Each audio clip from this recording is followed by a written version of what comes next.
বাংলাদেশ সহ পৃথিবীর বিভিন্ন প্রান্তে যে যেখানে টেলিভিশন সেটের সামনে বসে চ্যানেল আই দেখছেন তাদের প্রত্যেককে তৃতীয় মাত্রা দেখবার জন্য সাদর আমন্ত্রণ। সাম্প্রতিক বিষয়মুক্ত আলোচনার এই অনুষ্ঠানে আজ আমাদের সঙ্গে আছেন আমার বাদিকে ক্ষমতাসীন দল বাংলাদেশ জাতীয়তাবাদী দল বিএনপি থেকে নির্বাচিত জাতীয় সংসদ সদস্য শফি আহমেদ চৌধুরী এবং আমার ডান দিকে আছেন প্রধান বিরোধী দল বাংলাদেশ আওয়ামী লীগ থেকে নির্বাচিত জাতীয় সংসদ সদস্য কর্নেল অবসরপ্রাপ্ত শওকত আলী। দর্শক মণ্ডলী, আপনারা জানেন যে আজ থেকে শুরু হচ্ছে পবিত্র রমজান মাস। রমজানের মূল তাৎপর্য হচ্ছে সংযম। আমি প্রথমে মাননীয় সরকার দলীয় সংসদ সদস্যের কাছে জানতে চাইব যে এই সংযমের মাসে আমাদের দেশের রাজনীতিবিদরা, সরকার, সরকারি দল সংযমের পরিচয়টুকু দেবে কিনা? অবশ্যই দিবে। আপনি কি মনে করেন যে রোজা রমজানের দিনে আমরা এই আত্মসংযমের মাস, আমরা যেমন নিজেদের মধ্যে হিংসা বিদ্বেষ ত্যাগ করে আমরা এই পবিত্র মাসে যেন আমরা সবাই একত্রে এলাকার উন্নয়নের স্বার্থে কাজকর্ম করতে পারি এবং আমরা কিভাবে আমরা আমাদের দেশে আরো অগ্রগতি দিতে দিতে পারি, এই দিকে আমরা হিংসা বিদ্বেষ ত্যাগ করে আমার মনে হয় আমরা ওই দিকে অগ্রসর হওয়া উচিত। আপনি কি মনে করেন যে প্রধান বিরোধী দল হিসেবে আপনাদের যেসব দায়িত্ব কর্তব্য আছে, কর্মসূচি আছে, সেগুলো তো একটা সংযমের পরিচয় থাকবে কিনা এই মাসে? আপনাকে ধন্যবাদ। রমজানের মাস বলেছেন, আমি তো মনে করি সবসময় এবং সারা বছর আমাদের রাজনীতিতে এবং জাতীয় জীবনের অন্যান্য ক্ষেত্রে সংযমের পরিচয় দেওয়া উচিত, সহিষ্ণুতা প্রদর্শন করা উচিত। আমরা যদি একে অপরের, সেটা রাজনীতির ক্ষেত্রে হোক বা অন্য জাতীয় জীবনের অন্যান্য ক্ষেত্রে, যে কোনো ক্ষেত্রে আমাদের সকলের সংযমী হওয়া উচিত এবং সকলের পরমত সহিষ্ণু হওয়া উচিত। আইনের শাসন যাতে দেশে চালু থাকে সেই ব্যাপারে আমাদের সকলের সহযোগিতা করা উচিত। আমি বলতে বাধ্য হচ্ছি যে আইনের শাসন কিন্তু দেশে নেই। আইন নিজস্ব গতিতে চলতে পারছে না। সেখানে যারা সরকার পরিচালনা করছে, চার দল বা বিএনপি, তারা কিন্তু আইন নিজস্ব গতিতে চলতে দিচ্ছে না। আইন তারা নিজেদের মতো করে আইনের শাসন চলতে বাধাগ্রস্ত করছে। আইনের শাসন যদি দেশে চালু না হয় তাহলে আপনার সংযমের কথা বলেন, আপনার রমজানের মাসের কথা বলেন, পবিত্র রমজানের কথা বলেন বা অন্য যে কোনো সময়ের কথা বলেন, মূল কথা হল দেশে প্রচলিত আইন চালু থাকবে এবং প্রচলিত আইন মোতাবেক দেশ চলবে। আমাদের সকলকে আইন মেনে চলতে হবে এবং আইনের সঠিক প্রয়োগ যাতে হয় সেটা সরকার নিশ্চিত করবে। আমরা ধরে নিতে পারি যে এই সংযমটা অন্তত আজকে থেকে শুরু করলে যেন সেটা ভবিষ্যতে আপনার কথা অনুযায়ী কন্টিনিউ করে, আমরা আশা করবো রমজান মাসে কন্টিনিউ করুক, এটা আমরা চাই। আমি আশা করবো যে সবসময় যেন এটা থাকে। আপনি শুনেছেন যে উনি ওনার বক্তব্যে বলেছেন যে দেশে আইনের শাসনই, এবং আইনের শাসন না থাকলে আসলে সংযম করবার মানে সংযমের জায়গাগুলো আর থাকে না। আমি ওনার সাথে সম্পূর্ণ একমত যে বলছেন যে রমজান মাস কেন, বছরের পর বছর আমরা যতদিন দুনিয়াতে আছি, যে দলই ক্ষমতায় থাকুক না কেন, আমরা সবাই এই আইনের শাসন মেনে চলা উচিত। তবে আমার মনে হয় যে বর্তমানে আইনের শাসন অবশ্যই আছে। এখন আমরা যদি এইটারে জোর জবরদস্তি করে যদি বলি যে দেশের মধ্যে কোন আইনের শাসন নেই, আপনারা দেখেন অনেক মামলা মোকদ্দমা সবকিছু চলতেছে, আইন তার নিজস্ব গতিতেই চলতেছে। এই যে দেখেন আপনাদের সেদিন আপনার বসুন্ধরা এখন এটা বন্ধ করে দিয়েছিলেন, তারা আইনের কোর্ট থেকে তারা নিয়ে এটা পেয়ে গেছে। কাজে আমার মনে হয় দেশে প্রচলিত আইন আছে, তবে সব সরকারের সময় ভুল ত্রুটি সবাই থাকে। কাজে আমরা আমাদের এই যে একটু উনি আমাদের মুরব্বী, অনেক প্রবীণ রাজনীতিবিদ, আমি মনে করি যে এইটা কোনখানে আমরা নিজেদের মধ্যে এই হিংসা বিদ্বেষ ত্যাগ করে কথায় কোনটা কিভাবে হওয়া উচিত, আমি মনে করি এইটা আমরা সংশোধন এর জন্য আমাদেরকে এই এলাকার লোকজন ভোট দিয়ে আমাদেরকে দেশে পাঠিয়েছে। এলাকার লোকদের কথাবার্তা, যেখানে আইনের শাসন নাই বা যে কোনো জিনিস অ্যামেন্ডমেন্ট মডিফিকেশন যা কিছুর দরকার আছে এইটা আমরা অবশ্যই আমরা এটা করব। এবং আপনারা দেখেন বিগত আওয়ামী লীগ সরকারের সময় অনেক আইন অনেকগুলা সংশোধন করেছেন, এই সরকার এসো, এবার এটা চলতেই থাকবে, এটা তার নিজস্ব গতিতেই চলবে, যে দল এইখানে ক্ষমতায় আসবে। এবং এইটার জন্য যদি কারো দ্বিমত থাকে, সেটার জন্য আমরা মনে করি যে আমরা সংসদে গিয়া এমনি ঝগড়াঝাটি না করে, একটা অজুহাত তৈরি না করে আমরা গিয়া বলা উচিত যে এইখানের মধ্যে কি করা উচিত, কোনটা কিভাবে করলে এটা দেশের এবং দেশ এবং জনগণের মঙ্গল হয়, এই দিক দিয়ে আমার মনে হয় যে আমাদের চিন্তা ভাবনা করা উচিত। ধন্যবাদ। আমি আপনার সাথে এই ব্যাপারে একমত যে উনি আবার এর সঙ্গে নতুন আরেকটা প্রসঙ্গ যুক্ত করেছেন যে সংসদে যাওয়া উচিত। আমি সংসদে ঝগড়াঝাটি না করে সংসদে কথাবার্তা চলবে, বিতর্ক চলবে, সেই জন্য সংসদ সেই সুযোগও দেয়, সংসদের কার্যপ্রণালী বিধিতে সেই সুযোগও রয়েছে। মাননীয় সদস্যগণ, সংসদ সদস্যগণ 300 সংসদ সদস্য, সকল দলের সংসদ সদস্য সেখানে সুযোগ পাবে এবং বিতর্কে অংশগ্রহণ করবে, জাতীয় গুরুত্বপূর্ণ বিষয়গুলো সেখানে তুলে ধরবে।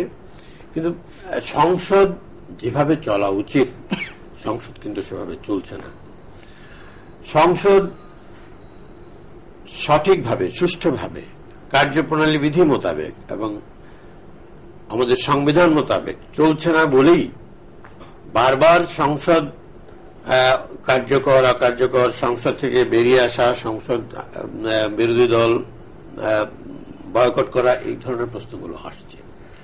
আমি মনে করি এখানে সরকারি দলকে অনেক বেশি সহনশীল হতে হবে, কারণ সরকারি দলে আমিও ছিলাম। আগের সংসদ, সপ্তম জাতীয় সংসদে আমি সরকারি দল। আপনাকে তখন সহনশীল ছিলেন? আমি আমার কথা বলতে পারি যে আমরা চেষ্টা করেছি সহনশীল হওয়ার।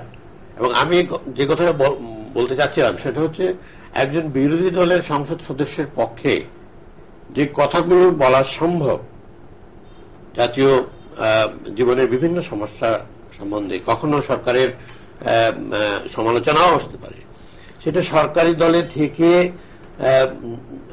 যতটা সম্ভব না, বিরোধী দলের পক্ষে কিন্তু সেটা করা সম্ভব।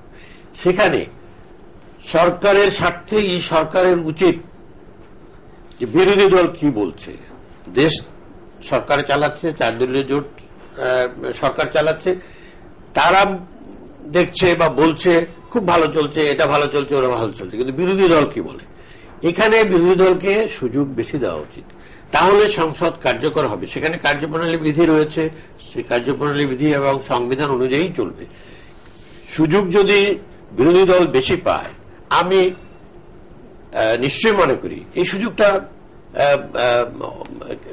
সদ্ব্যবহার হবে, এই সুযোগটা কাজে লাগবে। সংসদকে কার্যকর করার ক্ষেত্রে বিরোধী দলের বক্তব্যগুলো কাজে লাগবে এবং সংসদ ধীরে ধীরে আরো ভালো সংসদ হবে, আরো কার্যকর সংসদ হবে। চৌধুরী সাহেব বললেন আইন প্রণয়নের কথা। আমি আইন প্রণয়নের দিকে যাব না, আমি আইন প্রণয়নের দিকে যাইওনি। আইন প্রণয়ন এক কথা, আইনের প্রয়োগ আরেক কথা। আপনি বসুন্ধরার কথা বললেন, বসুন্ধরার মতো এই সুযোগ বা আইনের আশ্রয় নেওয়া এই দেশের কতজন নাগরিকের পক্ষে সম্ভব? আপনি গ্রাম দেশে যান, মানুষের উপর যে অত্যাচার হচ্ছে, মানুষের উপর যে রাষ্ট্রীয় সন্ত্রাস চলছে, রাষ্ট্রীয় সন্ত্রাস, তারপরে জোট সরকারের এই 4 দলীয় জোটের সন্ত্রাস, সেখানে সরকারি একজন নিরীহ সাধারণ নাগরিক বা বিরোধী দলের কোন কর্মী আইনের আশ্রয় নিতে পারছে না। আমার প্রতিবাদ সভায় বিএনপি হামলা করল, কিন্তু মামলা হলো আমার বিরুদ্ধে। আমি সেখানে উপস্থিত ছিলাম না, আমি একজন সংসদ সদস্য, আমি উপস্থিত ছিলাম না, কিন্তু আমার বিরুদ্ধে ঠিকই মামলা হয়ে গেল। আমি সেই মামলার আসামি হলাম। অথচ যারা হামলা করলো তাদের বিরুদ্ধে মামলা করতে গেলাম, মামলা নিল না। পুলিশ বলল আমরা সরকারি দলের বিরুদ্ধে মামলা নিতে পারবো না। এটা কি আইনে বলে? এটা তো আইনে বলে না। আমি সেটাই বলতে চেষ্টা করলাম যে আইনের শাসন, আইন চলবে নিজস্ব গতিতে, সরকারি দল বিরোধী দল কোনো ব্যাপার নেই, যে অপরাধ করবে তার বিরুদ্ধেই মামলা নিতে হবে, এবং মামলা যে প্রক্রিয়ায় চলবে, তদন্ত চলবে, কোর্টে যাবে, নিজস্ব গতিতে চলা উচিত। সরকারি দল আছে, এটা এটা এটা সর্বজন বিদিত যে এই জোট সরকার ক্ষমতায় আসার পর 2001 সালের 1 অক্টোবর যে নির্বাচন হয়েছে, তারপরে সরকার এই 4 দলীয় জোট যে নির্বাচনী অঙ্গীকার করে ক্ষমতায় এসেছে, আমি বলবো নির্বাচনটা বিতর্কিত। চৌধুরী সাহেব বলবে না সুষ্ঠু নির্বাচন হয়েছে, আমি সেই বিতর্কে যাব না, কিন্তু দেখে শুনে মনে হচ্ছে যে 4 দলীয় জোট সরকারের প্রধান অঙ্গীকার, মানে এই 4 দলীয় জোটের প্রধান অঙ্গীকারই ছিল দেশ ক্ষমতা আসার পরে বিরোধী দলকে নিশ্চিহ্ন করা, বিরোধী দলের কর্মীদের বিরুদ্ধে সন্ত্রাস করা, অত্যাচার করা, বাড়িঘর লুটপাট করা, আগুন লাগিয়ে দেওয়া, এবং বিরোধী দলের মানুষদের, কর্মীদের, বিশেষ করে সংখ্যালঘু সম্প্রদায়কে ঘর বাড়ি ছাড়া করা, এবং সেখানে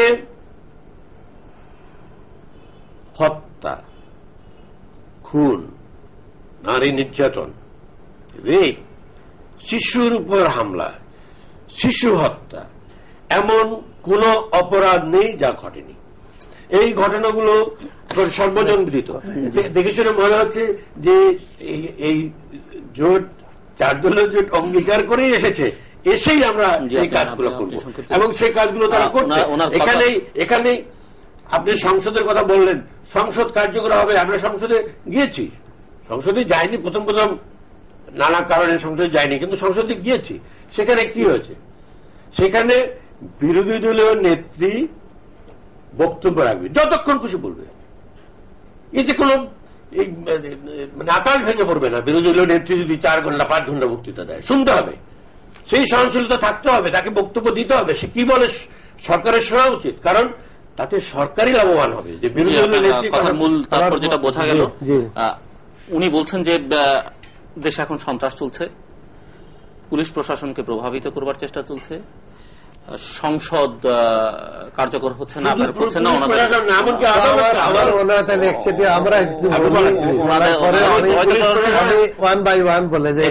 এবং বলেছেন যে বিরোধী দলকে নিশ্চিহ্ন করাটাই হচ্ছে আপনাদের নির্বাচনী এই প্রসঙ্গে আমি ওনার সাথে দুর্ভাগ্যক্রমে I do not agree with his comments. কারণ 1996 সালে এই যে সন্ত্রাসের সময় বললেন যে ইলেকশন থেকে ধরেন, 1996 সনে যখন আওয়ামী লীগের সময়, এবার এমনকি এই 2001 সালে যে নির্বাচন হয়েছে, আমি আমার কনস্টিটিউয়েন্সি হইল সিলেট 3 দক্ষিণ সুরমা থানার অন্তর্গত 9টা ইউনিয়ন এবং ফেঞ্চুগঞ্জ 2টা থানা নিয়ে আমার নির্বাচনী এলাকা।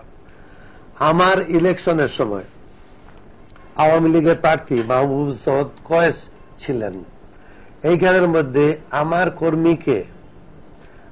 কর্মীকে এমনভাবে মারা হয়েছে যে হসপিটালে আনিয়ে তাকে ভর্তি করতে হয়েছে, এবং ওই নির্বাচনী এলাকায় 3টা সেন্টার বন্ধ করে দেওয়ার পরেও 3টা সেন্টার বন্ধ করে দিচ্ছেন, আর বাকি যত সেন্টার কুশিয়ারা নদীর ওই পারে প্রায় 22টা সেন্টার, এগুলা সবগুলাতে ওনারা করে নির্বাচনে ওনারা জয়ী হতে পারে। তারপর আমরা কেস দিছিলাম, এই কেসটা পর্যন্ত পুলিশে নেয় নাই, কারণ এই যে 1996 সালে আসার পরে আমি অত্যন্ত দুঃখ, I hope you do not mind, কারণ আপনি অত্যন্ত প্রবীণ ব্যক্তি এবং জানেন, এবং আপনি জানেন যে আমার ভাইও পুলিশে ছিলেন।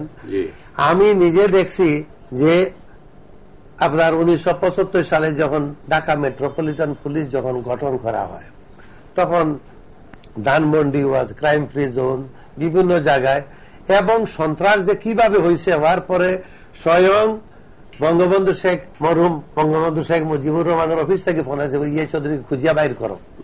উনি আসিয়া পুলিশদের বলছেন যে তোমরা কি শাড়ি পরে বসে আছো, বলো আমি নাই। তারপরের দিন ওনাকে বদলি করে ওনাকে স্পেশাল ব্রাঞ্চে দিয়ে দেওয়া হলো। ঢাকা রেঞ্জের ডিআইজি তখন ডিএমপি, তখন আমি বলতেছি 75 তখন ডিএমপি আসে নাই, তখন দিয়া বললেন যে চৌধুরী, উনি একজন দিয়া আপনি করে সম্বোধন করলেন, এন্ড দ্যাট ওয়াজ ইয়ে চৌধুরী সাহেব। বললেন আপনাকে আমাদের স্পেশাল ব্রাঞ্চের লোকের প্রয়োজন, আপনি ওইখানের মধ্যে দিলেন রকিব খন্দকার সামনে দিয়া ওনার স্পেশাল ব্রাঞ্চে দিলেন। তখন একরকম আইন ছিল। আপনার 1900 দেশ স্বাধীন হওয়ার পরে যখন আপনাদের তুফেল সাহেব ওনারা মিলে আপনার 1973 ব্যাচের ঢালাও ভাবে ওদেরকে আপনার কোন পরীক্ষা ছাড়া ওদেরকে নিয়ে পুলিশ সার্ভিসে ঢুকানো হলো, এবং এরা এখনো আছে, কেউ এডিশনাল আইজি, কেউ ডিআইজি, কিন্তু এদেরকে কোন চাকরি যাওয়া। যাই হোক, এই সরকার যাওয়ার পরে যখন জিয়াউর রহমান সাহেব আসিয়া দেখলেন যে এদের কোয়ালিটি সো লো, কিছু আর্মি থেকে, আপনি নিজেও আর্মির একজন সম্মানিত, আপনি একজন কর্নেল ছিলেন, তখনকার জমানায় কর্নেল ছিলেন, তো উনি আর্মি থেকে কিছু বাছাই বাছাই করে লোক আনলেন।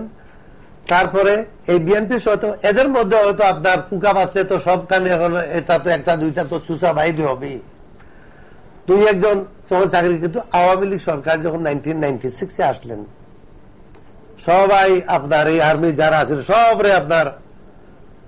সবরে বাদ দিয়া দিলেন। এরা আবার মামলা করলো, করি আবার ওরা চাই যে আইনের শাসন নাই, যে বলতেছেন আইন এখনো আছে এবং আইনের মধ্যে আইন তার নিজস্ব গতিতেই চলতেছে, দ্যাট ইজ ট্রু।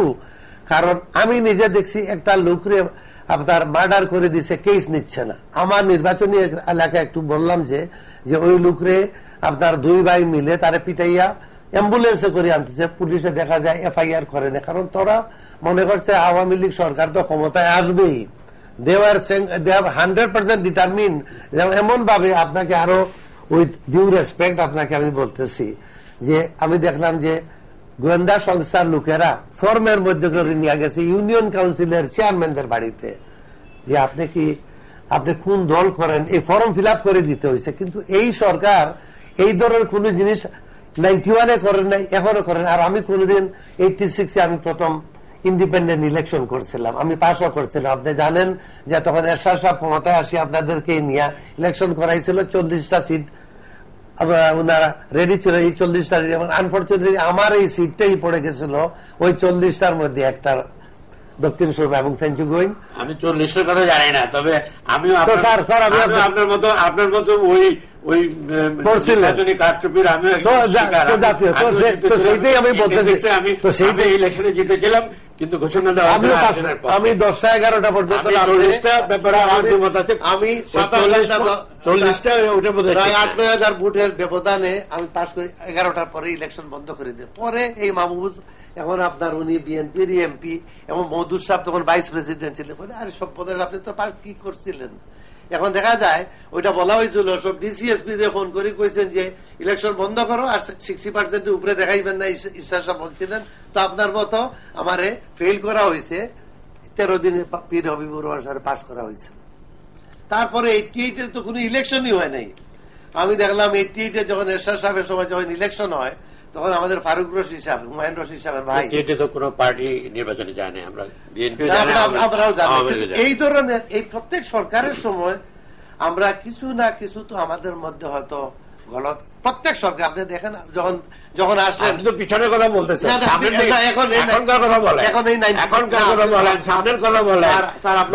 বারবার পিছনের দিকে না তাকে আমরা সামনের দিকে তাকাই, আমাদের দিকে দেশ জাতি চেয়ে আছে। না, ওই 96-এর কথাই বলতেছি। দেখেন যত লোক আর 96 যায় না, আপনার কাছে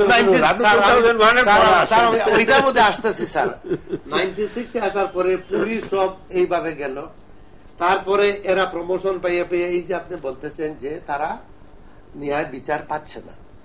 এবং I will not be surprise those officers who are recruited in 1973 and in 1996 they are also not cooperating with the present government. সেই জন্য আপনার এই সরকারের যে এইগুলো, আপনারা তো অনেক পুলিশ অফিসারকে বাদ দিচ্ছেন, একেবারে মানে ক্লিন করতেছেন, যারা আপনাদের কথা শুনছে না। বা এই ধরুন তালিকা তো পত্রিকা এখন আপনি যে দেখেন আপনার এসবির বা ডিভিশনাল কমিশনার, এই 73 ব্যাচের ডিভিশনাল কমিশনাররা আছেন, ডিআইজিরা আছেন, এডিশনাল আইজিরা আছেন, এদের তো চাকরি যায় নাই। তাইলে তো জিদ মিটাইতে হইলে ওই 75 জিয়াউর রহমান সবরে বাইর করে বিতর্কে না যে। তবে এখন হয়েছে আইনের শাসন চালু করা বা আইনের শাসন নিশ্চিত করার দায়িত্ব সরকারের। এটা তো কেউ কোঅপারেট করছে না, এটা কোনো যুক্তি হতে পারে না। কারণ আইনের শাসন আপনি নিজে যদি না মানেন, আপনি সরকার, আপনি যদি আইন না মেনে চলেন, তাহলে আপনার অফিসাররা কেন আইন মানবে? আপনি বলবেন বিএনপির কোন কর্মী কোন নেতার বিরুদ্ধে কোনো মামলা হবে না, এটা আইনে এইটার আনসারটা আমি দিই না। এটা আনসার আপনি যেটা বলছেন স্যার, এটা আমি বলি আপনাকে যে এই যে মানব না এটা কথা না। আপনি নিজে দেখছেন বর্তমান আমাদের দেশ নেত্রী বেগম খালেদা জিয়া প্রধানমন্ত্রী, উনি নিজে বলছেন সন্ত্রাসী সন্ত্রাসী যে কোনো দলেরই হোক না কেন। এবং আপনি দেখছেন টেন্ডারবাজিতে এই যে আপনার এই যে র্যাপিড অ্যাকশন টিম যেগুলো আসলো, এর মধ্যে দেখেন বহুত বিএনপির লোকেরা পড়ছে, আওয়ামী লীগের লোকেরা পড়ছে, আর এদের কোন দলের কোন পরিচয় নাই। আর আপনি বলতেছেন যে কেস পাওয়া যাচ্ছে না। আপনি নিজে দেখেন না এই যে সংখ্যালঘুদের কথা আপনি একটু আগে বললেন, আপনাদের সময় দেখেন এই 96-এ এই যে পূজা মণ্ডপ কতটা ছিল আর এখন কতটা পূজা মণ্ডপ আছে, কয়জন আপনার আমাদের সংখ্যালঘু সম্প্রদায় তারাও আমাদের ভাই, তাদের মধ্যে কয়জন খুন হয়েছে। আর আমাদের যারা সন্ত্রাসীর মধ্যে এই দেশ এত বড়, এখন it is not humanly possible for anybody to clean up overnight. You see, একদিনে যে আপনার ক্লিন করবেন না স্যার, আমি এটা বলতেছি। এখন আপনি দেখেন এইটার জন্য আপনাদের সহযোগিতার দরকার। আপনারা এই যে আজকে হয়তো একটু বলবেন পেঁয়াজের দাম এত হয়ে গেছে, আপনার লবণের, আপনার সরিষার তেলের দাম এত হয়ে গেছে, সয়াবিনের তেল, I know you are coming to that also. কারণ এইটার জন্য আমরা এইগুলা এই হিংসা বিদ্বেষ কিছু হইলেই পত্রিকার মধ্যে আজকে হরতাল করো, জিনিসের দাম কি বিএনপি সরকারে বাড়াইছে নাকি? এগুলা যারা স্টকিস দোজুয়ার কালোবাজারি যারা আছে, এইটা বিগত সরকারকে তো সেটা নিয়ন্ত্রণ করে দায়িত্ব নেই অবশ্যই, সেই জন্য চেষ্টা করে দায়িত্ব পালন করতে। এই যে দেখেন আপনি 1996-এর পরে আপনারা যে 5 বছর ছিলেন, ঠিক রমজানের আগে একই ধরনের কমেন্ট হয়েছে, একই জিনিসের দাম বেড়ে গেছে।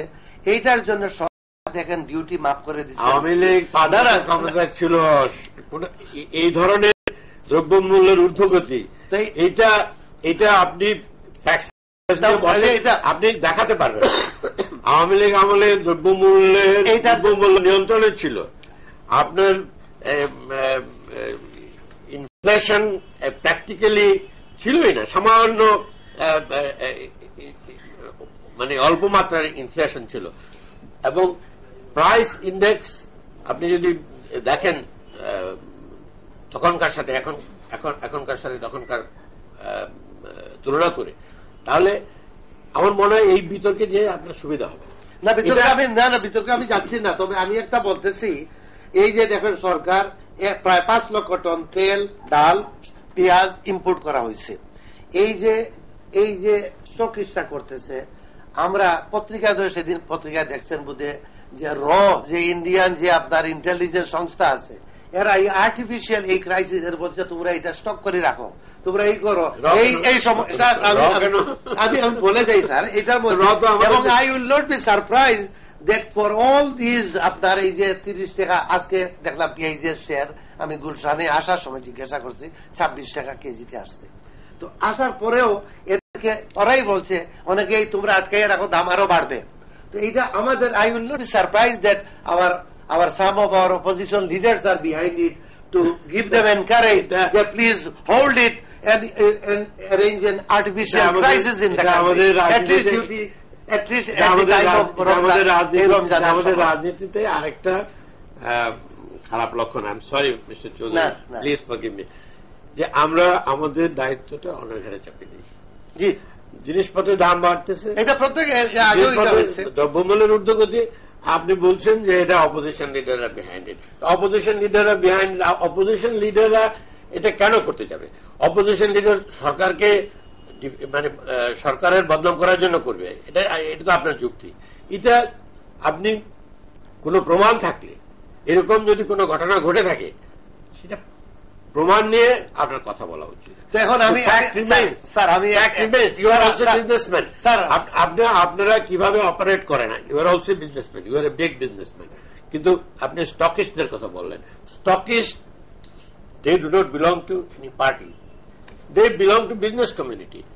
আপনি এখন রাজনীতিতে এসছেন, এখন এরা ছোট ছোট জিনিস। আমি যেটা বলতেছি, আমার এই প্রসঙ্গে আমার একটা অনুরোধ আপনাদের কাছে, দেখেন যখনই দেশে যে কোনো দেশের মধ্যে যে কোনো দুর্যোগ যখন আসে, বিশেষ করে এই যে আপনার এই যে রমজান মাসটা আসছে, এইটার মধ্যে আপনারও এই যে আজকে প্রসেশন না করে যে তোমরা জিনিসপত্র আপনারও যে একটু লোকজনে বুঝান, বা যদি আজকে একটা মিটিং করি এখন যে আসেন আমরা একসাথে এক তালে আপনার হাতে হাত মিলিয়ে আমরা যে লোকজনকে বুঝাই যে তোমরা কেন এইগুলা করতেছো। গভর্নমেন্ট আপনি যে 100 কোটি টাকার খালি প্রায় 100 কোটি টাকার পেঁয়াজ আমদানি করা হয়েছে অলরেডি, এবং আপনি দেখবেন ইনশাআল্লাহ 10-15 দিনের মধ্যে এখন দে আর স্টার্টিং, তারা এখন ওএমএস ওপেন মার্কেটে আপনার যেভাবে চাউল ট্রাকে করে করে যাবে, এগুলো এটা একটু সাজেশন দেন sir. Why don't you do that? খুব ভালো কথা, আপনারা একটু সাজেশন দিলে তো তাইলে মানুষ আপনাদের উপরে হইব। হ্যাঁ, আমাদের পজিশন হইয়াও তারা এখন এই যে আমরা তো এইটাই সাজেশন দিচ্ছি,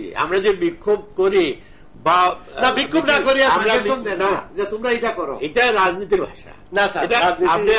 আপনি মিছিল করবেন, বিক্ষোভ প্রদর্শন করবেন জনগণের পক্ষে, যে দ্রব্যমূল্যের ঊর্ধ্বগতি, জিনিসপত্রের দাম বাড়তেছে, সামনে রমজান, কাজে আমরা আমাদের পক্ষ থেকে বক্তব্যগুলো যাতে ভালো করে। স্যার আপনারা আমারে ওই জনগণই ভোট দিয়া সংসদে পাঠিয়েছে, এবং আপনি সংসদে না গেলেও আজকে আপনাদের এই দায়িত্ব আছে আপনার এলাকার পক্ষে।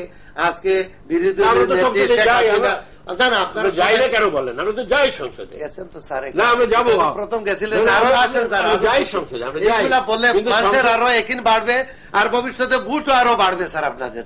আমরা কইছি যে কাজ, আজকালকে মানুষ এত বুকা না স্যার, কাজে আমরা কি করলাম এলাকার জন্য। আজকে যদি আপনারা একটা চুঙ্গা ফুকে পত্রিকা একটা স্টেটমেন্ট দেন যে আজকে পত্রিকা যারা যারা করতেছে আপনারা খুঁজে বাইর করেন হু আর দি হোল্ডার, যারা স্টক করে রাখতেছে, এইটা আই পার্সোনালি আই উইল, এবং এই গভর্নমেন্টে আমরা আপনাদেরকে ধন্যবাদ দিব, সালাম দিব যে না দে আর ওয়ার্কিং। যখন এই দেখেন আজকে এই যে আমেরিকাতে, ইংল্যান্ডে এই যে এত কিছু হইতেছে, কিন্তু তাদের দেশের উপরে যখন কোন এই ধরনের জিনিস আছে যে দ্রব্যমূল্য, আজকে একটা গরিব একটা রিক্সাওয়ালা সেও রোজা রাখতেছে, আমিও রোজা রাখতেছি, আপনার as a Muslim you are also fasting. তো আমার এই গরিব দুঃখীদের দিকে তাকাইয়া আমার মনে হয় যে আমরা এই জিনিসটারে না বাড়াইয়া, প্রপাগান্ডা না করে, আমরা সরকারে আপনারা পত্র পত্রিকার মাধ্যমে দেন, বক্তব্যের মাধ্যমে দেন যে তোমরা এই জিনিস আপনি, যেমন ব্যবসা, আমি নিজেই আজকে সাজেশন দিচ্ছি যে আজকে হোয়াই ডোন্ট ইউ, আজকে যে এই চাউল যারা আপনারা ডিউটি মওকুফ করে দিচ্ছেন, কোটি কোটি টাকার যখন হয়েছে, আপনাদের সময় চিনি প্রচুর ইম্পোর্ট হয়েছে, যখন যা দরকার হয় ক্রাইসিস হইলে এটা করছেন। এখন উচিত আমরা সবাই মিলে এগুলা না করে অন্তত এই রমজান মাসটা যে কিভাবে চললে দেশের এই গরিব দুঃখী মেহনতি মানুষরা যাদের তাদের মূল্যবান ভোট দিয়া তারা সংসদের আজকে নির্বাচিত এমপি হিসাবে নির্বাচিত, এই কথাটাই বলেন স্যার, আপনি দায়িত্বটা আমি একটু বলার চেষ্টা করতেছি যে প্রথম গেছিলেন, আরো আসেন স্যার, যাই সংসদে, আমরা বললে মানুষের আরো একিন বাড়বে, আর ভবিষ্যতে ভোটও আরো বাড়বে স্যার আপনাদের। আমরা কইছি যে কাজ, আজকালকে মানুষ এত বুকা না স্যার, কাজে আমরা কি করলাম এলাকার জন্য। আজকে যদি আপনারা একটা চুঙ্গা ফুকে পত্রিকা একটা স্টেটমেন্ট দেন যে আজকে পত্রিকা যারা যারা করতেছে আপনারা খুঁজে বাইর করেন হু আর দি হোল্ডার, যারা স্টক করে রাখতেছে, এইটা করলে আই পার্সোনালি এইটা সরকারের কাছে আমাদের দল থেকে আমরা দাবি জানিয়েছি, অন্যান্য দল থেকে দাবি জানিয়েছি। এটার মধ্যে আপনি উনি বলছিলেন যে সন্ত্রাসের কথা, আইন শৃঙ্খলা বিরোধী দলের নিধন কথা, এমনকি আমরা দেখছি যে এখন পুলিশ হেফাজত আসামি মারা যাচ্ছে, মানুষ মারা যাচ্ছে, যেটি ওনাদের সময় এরকম পরিস্থিতির উন্নতিটা হচ্ছে। এইটা আওয়ামী লীগের সময় দেখেন টুকরা টুকরা করে বস্তার মধ্যে ফেলেছে। এগুলা এই দেশের মধ্যে এই সন্ত্রাস এগুলা নির্মূল করার জন্য, যেহেতু উনি আর্মির একজন, সেই পাকিস্তানের আমলের আর্মি আজকালকে থাকি অনেক, ওনারা দে আর মোর ইন্টেলিজেন্ট, দে আর মোর কোয়ালিফাইড। তো এই যে এইটা হইতেছে, এইটার জন্য আমরা সবাই সন্ত্রাস কিভাবে করার জন্য দেখেন এখন ফরেন ইউএনডিপি এরাও দে আর গিভিং ট্রেনিং। আমাদের দেশের পুলিশ ফোর্স, একটু আগে বললাম যে 96 থেকে আরম্ভ করে যে পুলিশ এর ভিতরে যে একটা ক্যান্সার ঢুকে গেছিল, এইটারে ক্লিন আপ করার জন্য, এই জন্য ক্লিন হার্ট করা হইতেছে। এবং আপনি দেখেন প্রত্যেক দিনই সন্ত্রাস যাতে এটা না হয়, প্রত্যেক দিনই পিস্তল ধরা হচ্ছে, রিভলভার ধরা হচ্ছে, লোকজনকে ধরা হচ্ছে, এবং পুলিশের হেফাজতে এই আজকেও পত্রিকায় দেখছি, কালকে টেলিভিশনে বোধহয় আপনি দেখছেন যে পুলিশে জনগণ গণধুলাই দিয়া তারে দিছে, পুলিশ স্টেশনে এসে মারা গেছে। এবং পুলিশে যদি এরকম দুই একটা কেস, এটা প্রত্যেক সরকারের সময় যদি হয়ে থাকে, তাদের বিরুদ্ধে অ্যাকশন করা হচ্ছে এবং পত্রিকা খুললেই দেখবেন এদেরকে ক্লোজ করা হচ্ছে, এদের বিরুদ্ধে অ্যাকশন নেওয়া হচ্ছে। এবং এটার জন্য আমরা সবাই সক্রিয়ভাবে পরামর্শ দেওয়া উচিত, বিশেষ করে না পরামর্শ এক কথা, পরামর্শ দেওয়া এক কথা। পার্লামেন্টে আমরা বক্তৃতা দিয়ে বলি না, আমরা বলি যে এই আইন শৃঙ্খলা পরিস্থিতি খারাপ, আপনারা তো আলোচনা করার একটা সুযোগ দিলেন না। আমরা মুলতবি প্রস্তাব আনছি, আমাকে এখন বলতে দেন, মুলতবি প্রস্তাব আনছি, সেটাও গ্রহণ করা হলো না। আইন শৃঙ্খলা পরিস্থিতির উপরে একটা আলোচনা, একটা পূর্ণাঙ্গ আলোচনা সংসদে হতে পারত না, হয়েছে? হয়নি। এটা হচ্ছে গণতন্ত্রের কথা, সংসদীয় গণতন্ত্রের কথা, যে আপনি দেশের বিরাজমান সমস্যাগুলো সংসদে আলোচিত হবে এবং কনসিকুয়েন্সিয়াল যে আপনাদের ফলো আপ অ্যাকশন গুলো। কিন্তু সেই আলোচনাগুলো কি আপনারা মানে ওনাদেরকে কোনো পরামর্শ দেন না বিরোধিতা করবার ত্রুটিগুলো ধরিয়ে দেন? সংসদে যখন আমরা বক্তব্য দিই তখন ত্রুটিগুলো ধরার সাথে সাথে আমরা পরামর্শ দিই।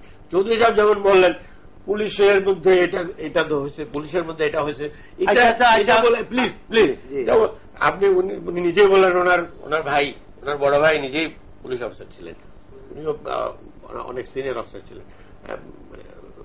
তারপরে এইভাবে এড়িয়ে গেলে তো চলবে না।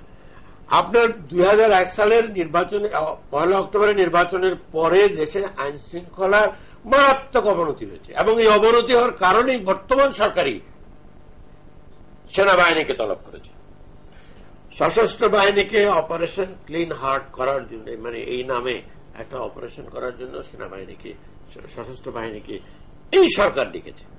তারপরে কি rapid action team, rapid action battalion, দক্ষিণ পশ্চিমাঞ্চলে বিশেষ অভিযান, কিন্তু আইন শৃঙ্খলায় কোন উন্নতি হয়েছে না। তো আমি বলতে চাই সেটা হলো সরকারের সদিচ্ছা নেই। সরকার চাচ্ছে দেশের মানুষের উপর যত নির্যাতন অত্যাচার যাক, তাদের কর্মীরা, তাদের নেতারা যেন সুখে শান্তিতে থাকে, ভালো থাকে, তাইলেই গভর্নমেন্ট ইজ হ্যাপি। আমি এইটার প্রতিবাদ করি যে না, এইখানে আইনের শাসন মুখ থুবড়ে পড়বে। কারণ আপনাকে সকলের জন্য নিরাপত্তা, জীবনের নিরাপত্তা, তার সম্পত্তির নিরাপত্তা, আইনের আশ্রয় নেওয়ার সুযোগ সকলের জন্য নিশ্চিত, সকলে যাতে নিশ্চিত করতে হবে। আপনি বলছিলেন এটা না করলে আপনি দেখেন operation clean heart, operation clean heart কি হলো? এই প্রসঙ্গে আমি আপনাকে অপারেশন ক্লিন হার্ট আপনি দেখেন অপারেশন ক্লিন হার্ট যেভাবে আপনার এই যখন সেনাবাহিনী তলব করার কথা বলছেন, এই সেনাবাহিনীর সাথে পুলিশ সহ সবাই গেছেন। আপনাদের সময়ও এমনকি ট্রাফিক কন্ট্রোল করার জন্য রাস্তায় রাস্তায় আপনারা ট্রাফিক আর্মি ঢুকাইছেন। তারপরে আমি তো এটাকে নীতিগতভাবে বিরোধিতা করছি না, আমি বিরোধিতা করছি এটা যে আপনি এত সব করলেন, তারপরেও পরিস্থিতির উন্নতি হলো না। তার মানে something wrong with you, the ruling party, 4 party alliance. আপনারা চান না, আপনারা সিনসিয়ার না যে আপনাদের এই দেশে আইন শৃঙ্খলা স্বাভাবিক হোক। আপনারা চান বিরোধী দলকে নিশ্চিহ্ন করার জন্য যা যা করা দরকার আপনারা আমাদের উপর হামলা করবেন, বিরোধী দলের উপর হামলা করবেন, আবার বিরোধী দলের বিরুদ্ধে মামলা। ওনার কথা একটু শুনি। আমি এই প্রসঙ্গে আপনাকে বলতে বাধ্য হচ্ছি, আপনার এই কথাগুলো আমি একমত হইতে পারলাম না। কারণ যখনই একটা জিনিস আপনি দেখছেন নাকি, এই যে বললেন যে এইখানের মধ্যে আইনের শাসন নাই, আইনের শাসন অবশ্যই আছে। আমার বয়স 66+, আমি কোনদিন দেখি যে মিছিলের মধ্যে মেয়েদেরকে রাস্তার মধ্যে, আজকালকে এইটা কোথাকার এই মহিলারা যে আপনাদের মিছিলের আগে যে এই তাগড়া তাগড়া মেয়েদের আপনারা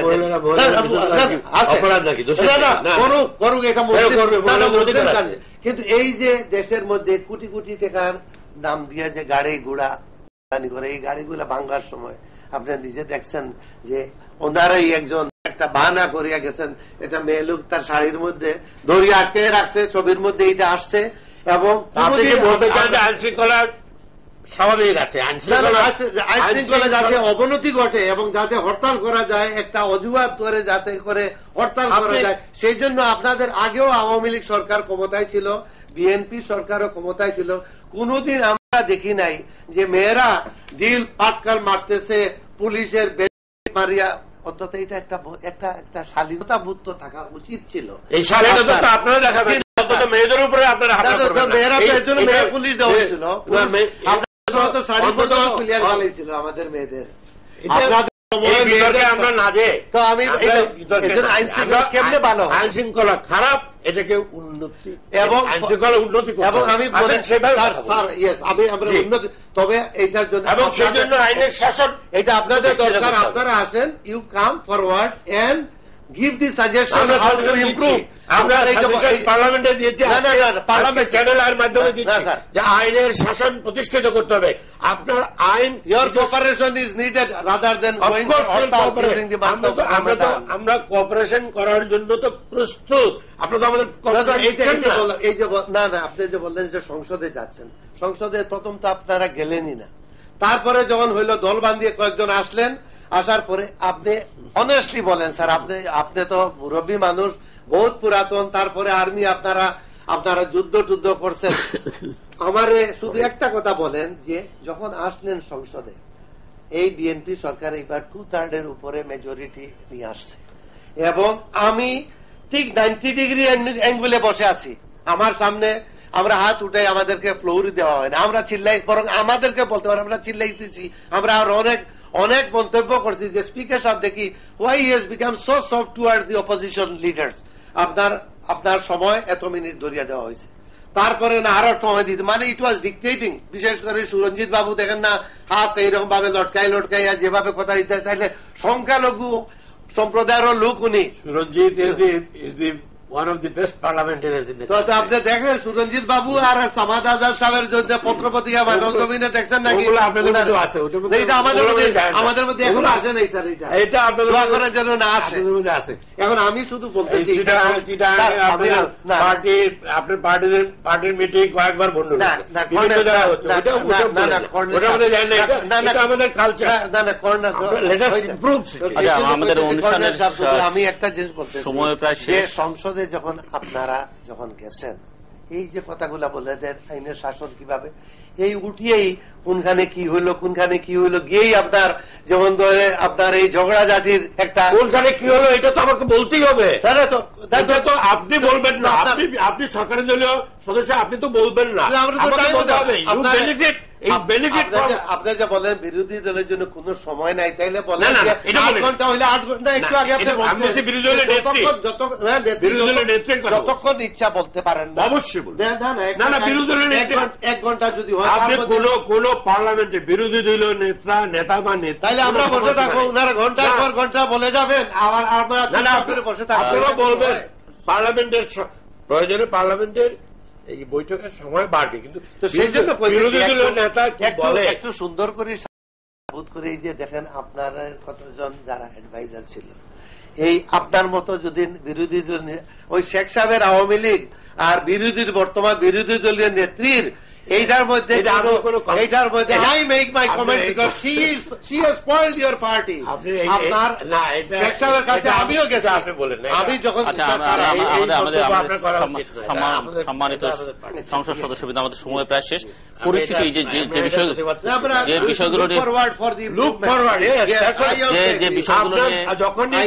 যখনই বর্তমান সরকারের কোন ব্যর্থতার কথা, অদক্ষতার কথা আমরা বলি, আমরা বিশেষ করে কালকে থেকে রমজান, আজকে আমরা প্রমিস করি যে কালকে থেকে আমরা হিংসা বিদ্বেষ ত্যাগ করে এই মাসের মধ্যে এই সংযমের মাস, এবাদতের মাস, একটু আগে আমার বিরুদ্ধে হিংসা বিদ্বেষ প্রকাশ করেন, আমি তীব্র ভাষায় প্রতিবাদ করি। আপনি যে বললেন যে ওনারা এটা দিচ্ছেন না, কোন নেতা নেত্রীকে, আরে শেখ সাহেব রে, আমি প্রথম আমরা সবাই এককালে আওয়ামী লীগ করছি, আপনার আমি জানি, you know it very well. কোন নেতা নেত্রী সম্বন্ধে আমরা বিরূপ মন্তব্য করা থেকে বিরত আমরা করা উচিত, এটা বলে দেশের মধ্যে এই যে বিশৃঙ্খলা। আমি কিন্তু আপনার নেত্রী সম্বন্ধে একটা কথা বলি, বলেন আমি তো উনার বাপে আমার উনার নিজে ছোট ভাইয়ের মতো আদর করতেন, সেই হিসাবে বাতিজি হিসাবে আমরা বিরোধী দল হিসাবে আমি বলে আসেন। আপনি জাতির সামনে এইভাবে বলবেন না, এটা তো আমাদের অনুষ্ঠান এখানে শেষ করতে হচ্ছে। দর্শক মন্ডলী, আপনারা যারা আমাদের অনুষ্ঠান দেখছেন, আপনাদের এই অনুষ্ঠান সম্পর্কিত যে কোনো মতামত জানিয়ে লিখতে পারেন। আমাদের লিখবার ঠিকানা পরিচালক, তৃতীয় মাত্রা, Channel I, GPO box 2433, Dhaka 1000। আমাদের ইমেইল করতে পারেন এই অ্যাড্রেসে tmatra@ccn-media.com।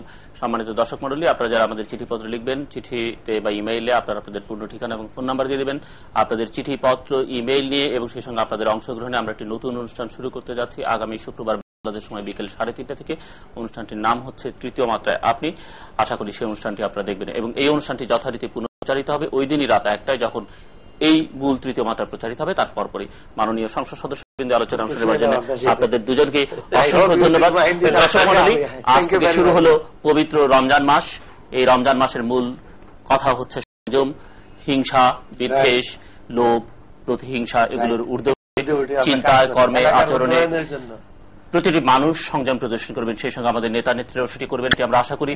এবং তাদের লক্ষ্য যেহেতু জনগণের কল্যাণ করা, তারা যদি সংযম তাদের কর্মে, চিন্তায়, আচরণে, সর্বত্র তাদের সামগ্রিক জীবনে সেটি প্রদর্শন করতে পারেন, তাহলে আমরা মনে করি জনগণের প্রতি কল্যাণ প্রদর্শন, জনগণের কল্যাণ তারা করতে পারেন, একই সঙ্গে ধর্মের যে মূল মর্মবাণী সেটিও তারা পালন করতে পারেন। আমাদের সঙ্গে থাকবার জন্য আপনাদের অসংখ্য ধন্যবাদ। আপনাদের সঙ্গে আবার দেখা হবে আগামীকাল এই সময়। ততক্ষণ আপনারা ভালো থাকুন, সুন্দর থাকুন, সুখে থাকুন এবং সুস্থ থাকুন।